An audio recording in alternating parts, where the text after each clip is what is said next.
النهاردة 17 مايو، يعني عيد ميلاد الزعيم عادل إمام. عادل إمام ما بقاش زعيم كده بالساهل، لا طبعا. اللقب ده حصل عليه نتيجة 60 سنة فن وإبداع. 60 سنة استطاع عادل إمام خلالها إنه يحفر اسمه بحروف من ذهب في قلوب الجماهير، ومش بس الجماهير، ده حفر اسمه في قلوب النقاد كمان. حتى أعدائه ما قدروش ينكروا إن عادل إمام هو زعيم الفن والفنانين.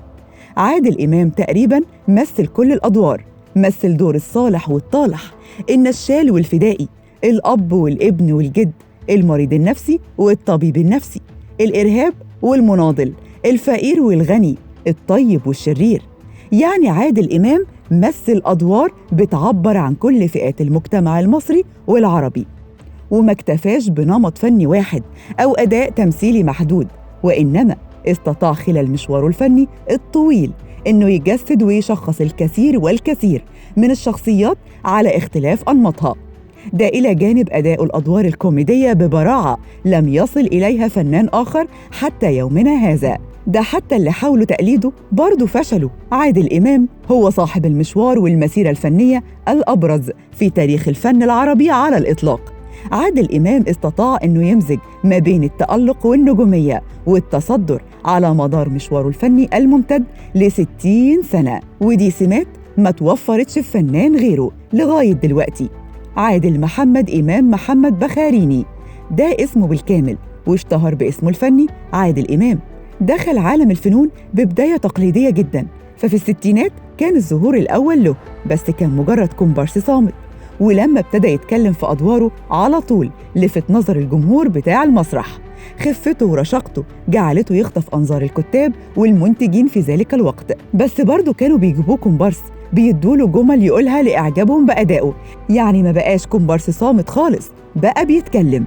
وسنة ورا التانية وابتدى عادل إمام يتقدم خطوات لطريق النجومية، بس الطريق كان طويل حبتين، وده بسبب إنه ظهر في وقت كان فيه عمالقة في الكوميديا زي عبد المنعم إبراهيم وفؤاد المهندس.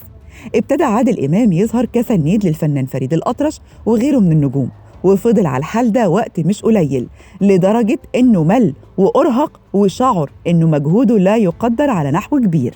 وقرر عادل إمام إنه يتمرد على الوضع ده وينتقل إلى محطة أخرى تضمن تقديم موهبته الحقيقية للوسط الفني، علشان يحقق طموحه اللي كان بيحلم بيه أثناء سنوات الجامعة لما كان بيمثل مع زملائه في كلية الزراعة.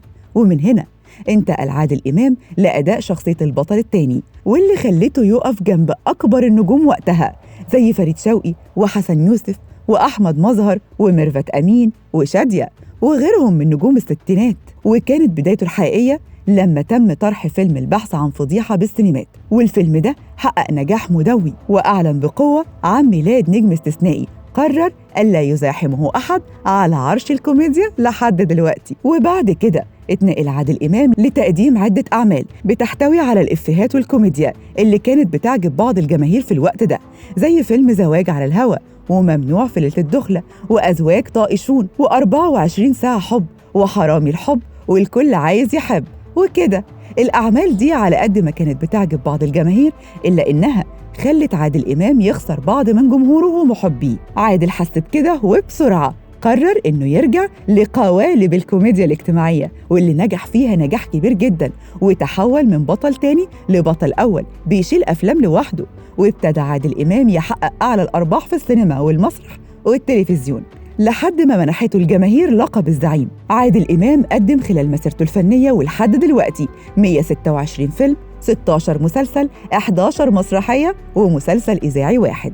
ومن أبرز أعماله في السينما لصوص لكن ظرفاء، والبحث عن فضيحة، وشعبان تحت الصفر، والمشبوه، وعصابة حمادة وتوتو، والمتسول، والحريف، وحب في الزنزانة، وعنتر شايل سيفه، وحتى لا يطير الدخان، والأفوكاتو، واحترس من الخط، وزوج تحت الطلب، وغيرهم أفلام كلنا عارفين أسمائها وما تتنسيش.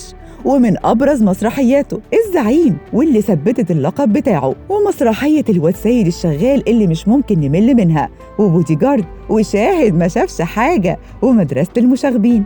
أما مسلسلات عادل إمام اللي معلمة مع الجماهير لحد دلوقتي، طبعاً من أبرزها مسلسل أحلام الفتى الطاير، ومسلسل دموع في عيون وقحة، وفرقة ناجي عطلة والعراف وصاحب السعادة ومأمون وشركاه وعفاريت عدلي علام وعوالم خفية، وكان آخرها قدموا للتلفزيون فالنتينو. شفتوا وعرفتوا بقى هو ليه زعيم الفن والفنانين؟ كل سنة وانت طيب يا زعيم، وعقبال 100 سنة سعادة وهنا، وربنا يديك الصحة يا رب، وتفضل منور لنا دنيتنا وحياتنا. ما تنسوش تشتركوا في قناة مصر اليوم على يوتيوب وتفعلوا زر الجرس علشان يوصل لكم كل الأخبار أول بأول.